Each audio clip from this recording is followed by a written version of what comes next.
कोकणातील प्रत्येक अपडेट जाणून घेण्यासाठी आजच माझे कोकणच्या सोशल मीडिया प्लॅटफॉर्मला लाईक, फॉलो आणि सबस्क्राईब करा।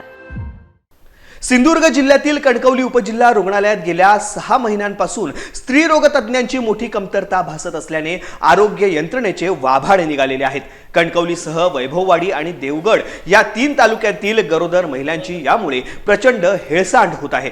जून महिन्यापासून रुग्णालयामध्ये कायमस्वरूपी तज्ज्ञ डॉक्टर उपलब्ध नसल्यामुळे प्रसूतीसाठी येणाऱ्या मातांना नाईलाजास्तव खासगी रुग्णालयात किंवा जिल्हाबाहेर धाव घ्यावी लागत आहे।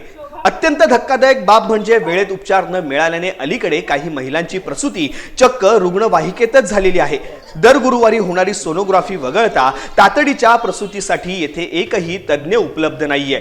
निवडणूक आचारसंहितेमुळे नवीन डॉक्टरांची भरती रखडल्याचे प्रशासनाकडून सांगितले जाते, मात्र यामुळे रुग्णांच्या जीवाशी खेळ सुरूच आहे। स्थानिक लोकप्रतिनिधी आणि जिल्हा शल्यचिकित्सांनी या प्रश्नी तात्काळ लक्ष घालून कायमस्वरूपी स्त्रीरोग तज्ज्ञांची नियुक्ती करावी अशी आग्रही मागणी आता संतप्त नागरिकांकडून करण्यात येत आहे। प्रशासनाने दुर्लक्ष केल्यास तीव्र आंदोलन छेडण्याचा इशाराही ग्रामस्थांनी दिलेला आहे। सुनील गावकर इथे आम्ही दर गुरुवारी चेकअपला येतो, पण डिलिव्हरीसाठी एकही डॉक्टर लेडीज उपलब्ध नाही आहे। कोणीच उपलब्ध नाही आहेत, तर मग चेकअप करून जायचं कुठे पण डिलिव्हरीच्या टायमिंगला काय सांगतात?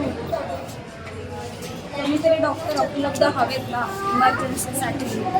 इथे चेकअप करून दुसरीकडे नाव किंवा काही उपयोग नाही ना त्याचा। इथे डॉक्टर अवेलेबल हवे आहेत, लेडीज या जेंट्स कोणीतरी डिलिव्हरीसाठी उपलब्ध हवेत। मी बागेतून परत जाणे होतं तर इथे कोणीही डॉक्टर नाही। आम्ही महिलांना आणतो, बरोबर बायकांना आणतो, तपासून घेऊन जातो। आम्हाला लोक म्हणजे व्हायला याच्यामध्ये जावं लागतं। आम्हाला आता हे सामान्य होतं, आम्ही गरीब माणसं कुठे जायचं, आता एवढं बिल आम्हाला कुठे भरायचं असं वाटतं। म्हणून आम्हाला चांगलं हे द्या, डॉक्टर तुम्ही चांगले द्या।